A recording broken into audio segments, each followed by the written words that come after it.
আজ আমি আপনাদের সাথে শেয়ার করতে যাচ্ছি এমন একটি মাছের রেসিপি যা বাঙালিদের যে কোনো বিয়েবাড়ি বা বড় অনুষ্ঠানের মেনুতে প্রায় দেখা যায়। হ্যাঁ বন্ধুরা, আজ আমরা বানাবো বিয়েবাড়ি স্টাইলে কাতলা কালিয়া। এই কাতলা কালিয়ার বিশেষত্ব হলো ঘন ঝোল, সুগন্ধি মশলা আর রিচ টেস্ট। সাধারণ মাছের ঝোলের থেকে এটা একটু বেশি স্পেশাল, একটু বেশি রিচ, আর ঠিক বিয়েবাড়ির মতো স্বাদ পেতে হলে কিছু ছোট ছোট টিপস জানা খুব জরুরি।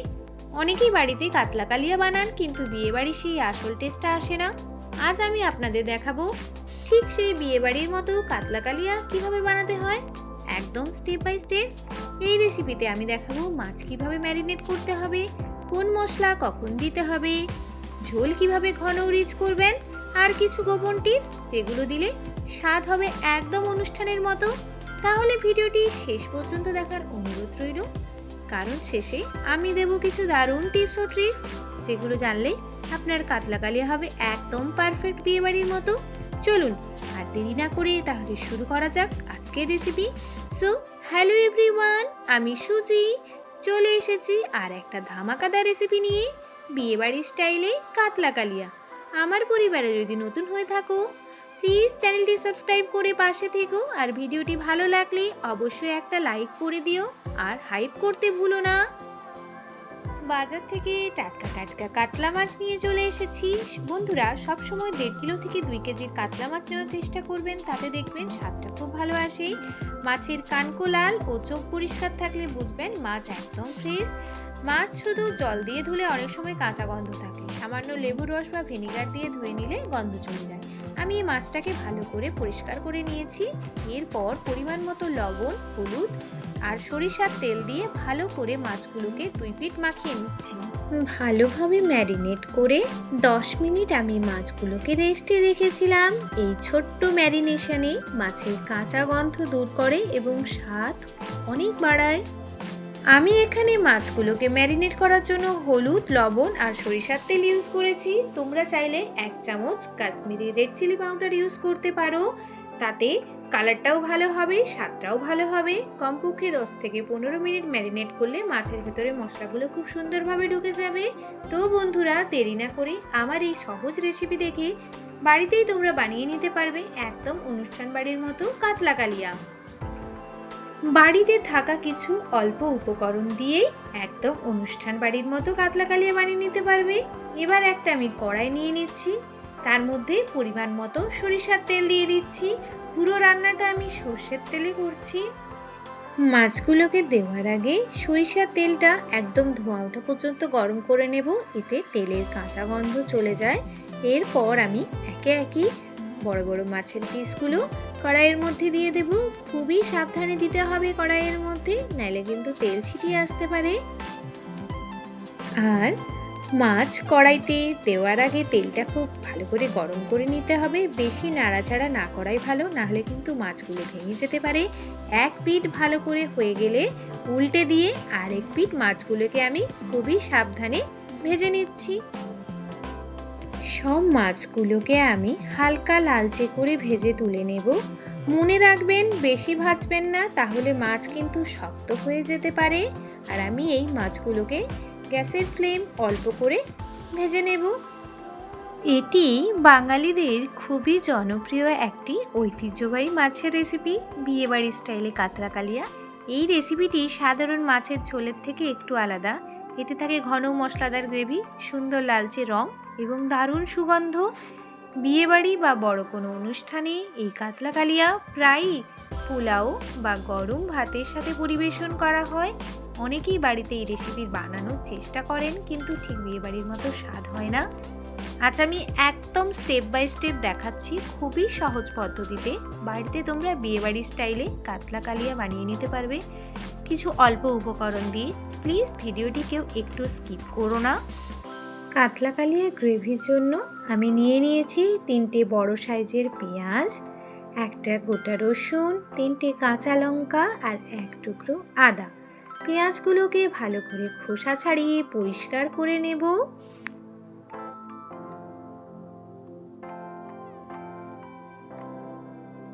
খোসা ছাড়ানো হয়ে গেলে পেঁয়াজটাকে ঝিরি ঝিরি করে কেটে নিচ্ছি। আর 1 টুকরো আদা নিয়েছি। আর কিছু পেঁয়াজ আমি বড় বড় করে সাইজ করে কেটেছি, সেই পেঁয়াজগুলোকে আমি বেটে নেব।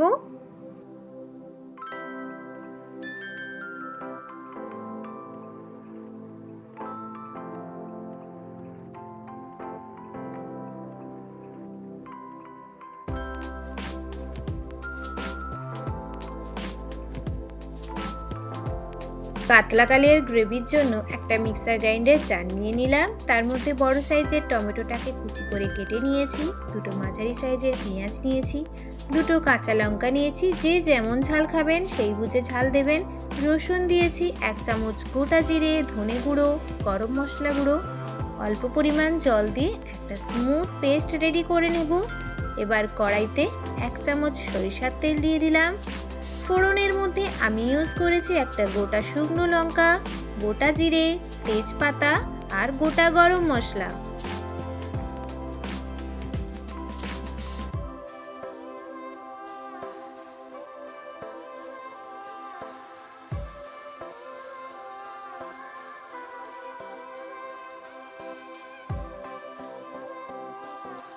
এই গোটা মশলাগুলো ভাজা হয়ে গেলে পেঁয়াজ কুচিটাকে দিয়ে দেব। পেঁয়াজটাকে ধীরে ধীরে নাড়তে নাড়তে গোল্ডেন ব্রাউন হওয়া পর্যন্ত ভাজতে হবে। কাতলা কালিয়ার গ্রেভি রিচ করার জন্য পেঁয়াজ খুব গুরুত্বপূর্ণ। পেঁয়াজ ধীরে ধীরে ভেজে গোল্ডেন ব্রাউন রং করলে গ্রেভি ঘন ও সুস্বাদু হয়। পেঁয়াজ বাটা ও কুচি একসাথে ব্যবহার করুন। বিয়েবাড়ির অনেক রান্নায় পেঁয়াজ বাটা এবং পেঁয়াজ কুচি দুটোই ব্যবহার করা হয়, এতে গ্রেভির টেক্সচার আরও ভালো হয়। আদা রসুনের সঠিক পরিমাণ, আদা বেশি দিলেই স্বাদ তীব্র হয়ে যায় এবং রসুন বেশি দিলে গন্ধ বেশি হয়, তাই দুটোই পরিমিত দেওয়ার চেষ্টা করবেন। মশলা কষানোর সময় শুকনো অবস্থায় কষানো উচিত নয়, অল্প অল্প জল দিয়ে ধীরে ধীরে কষাতে হবে। যখন দেখবেন মশলা থেকে তেল আলাদা হয়ে আসছে, তখন বুঝবেন মশলাটা একদম সঠিকভাবে কষানো হয়ে গেছে।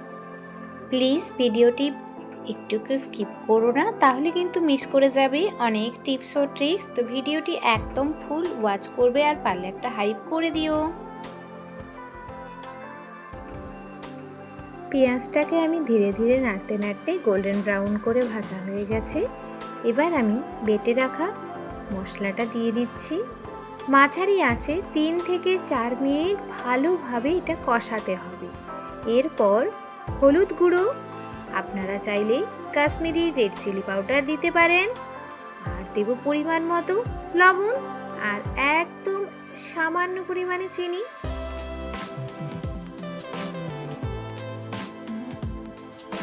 মশলাটা কষানোর সময় অল্প অল্প করে জল দিয়ে কষাতে হবে, তাতে মশলা পুড়ে যাবে না এবং সুন্দরভাবে রান্না হবে।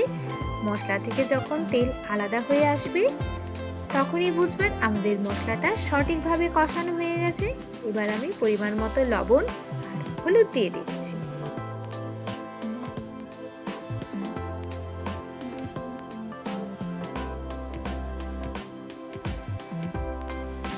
এই সময় আপনারা টক দই ইউজ করতে পারেন। টক দই যখন ইউজ করবেন তখন গ্যাসের ফ্লেমটা একদম মাঝারি করে টক দইটা যোগ করতে হবে আর ক্রমাগত আপনাকে নাড়াতে হবে। এখন মশলাটা আমাদের রেডি হয়ে গেছে। এবার গরম জল যোগ করব। কালিয়ার জন্য ঝোল সাধারণত মাছের ঝোলের থেকে একটু ঘন হয়, তাই জল খুব বেশি দেবেন না, এটা মাথায় রাখবেন। ঝোল ফুটে উঠলেই কড়াইটা ঢেকে মাঝারি আঁচে 7 থেকে 8 মিনিট একটু রান্না করে নেব। এরপর আমি মাছগুলোকে অ্যাড করছি। ভেজে রাখা মাছগুলো আমি অ্যাড করে নেব। ভালোভাবে সেদ্ধ হবে এবং মশলার স্বাদ মাছের মধ্যে ঢুকে যাবে। রান্নার শেষে ঝোলের মধ্যে সামান্য চিনি দেবেন এবং গরম মশলা গুঁড়ো দেবেন। আরও 1 মিনিট ফুটিয়ে তারপর গ্যাসের ফ্লেমটা অফ করে দেবেন। চাইলে ওপর থেকে সামান্য ঘি ছড়িয়ে দিতে পারেন, এতে সুগন্ধ আরও বাড়বে। এইভাবেই খুব সহজেই তৈরি হয়ে গেল বিয়েবাড়ি স্টাইলে কাতলা কালিয়া। আমি একদম শেষে যোগ করেছি বাজার থেকে নিয়ে আসা একদম ফ্রেশ টাটকা টাটকা ধনেপাতা। বন্ধুরা দেখতেই পাচ্ছেন আমাদের আজকে বিয়েবাড়ি স্টাইলে কাতলা কালিয়া একদম তৈরি হয়ে গেছে। ঘন লালচে সুন্দর ঝোল আর দারুণ সুগন্ধ। সত্যি বলতে এই রেসিপিটা গরম ভাত বা পোলাওর সাথে খেতে অসাধারণ লাগে। আপনারা যদি এইভাবে ধাপে ধাপে রেসিপিটি অনুসরণ করেন, তাহলে খুব সহজেই বাড়িতে তৈরি করতে পারবেন ঠিক বিয়েবাড়ির মতো স্বাদের কাতলা কালিয়া। অনেক সময় আমরা ভাবি এই ধরনের রিচ রেসিপি হয়তো বাড়িতে বানানো কঠিন, কিন্তু আসলে সঠিক উপকরণ আর সঠিক পদ্ধতি জানলে এটা বানানো একদম সহজ। আমি চেষ্টা করেছি পুরো রেসিপিটি খুব সহজভাবে দেখাতে, যাতে নতুন যারা রান্না করেন তারাও খুব সহজে এই কাতলা কালিয়া বানাতে পারেন। আর আমি যে টিপসগুলো শেয়ার করেছি সেগুলো ব্যবহার করলে আপনার রান্নার স্বাদ আরও অনেক ভালো হবে। আপনারা যদি এই রেসিপিটি বাড়িতে বানান তাহলে অবশ্যই কমেন্ট করে জানাবেন কেমন হয়েছে। আপনার মতামত আমার জন্য খুবই গুরুত্বপূর্ণ। ভিডিওটি যদি ভালো লাগে তাহলে অবশ্যই একটা লাইক করবেন, কারণ আপনার একটি লাইক আমাকে আরও নতুন নতুন রেসিপি বানাতে অনেক অনুপ্রেরণা দেয়। আর আপনি যদি আমার চ্যানেলটি এখনও সাবস্ক্রাইব করে না থাকেন, প্লিজ সাবস্ক্রাইব করে পাশে থাকবেন, নোটিফিকেশন অন করে দেবেন। বন্ধুদের সাথে ভিডিওটি শেয়ার করতে ভুলবেন না, যাতে তারাও খুব সহজে বাড়িতেই বিয়েবাড়ি স্টাইলে কাতলা কালিয়া বানাতে পারে। সবাই ভালো থাকবেন, সুস্থ থাকবেন। ধন্যবাদ। আজকের মতো আসি। টাটা।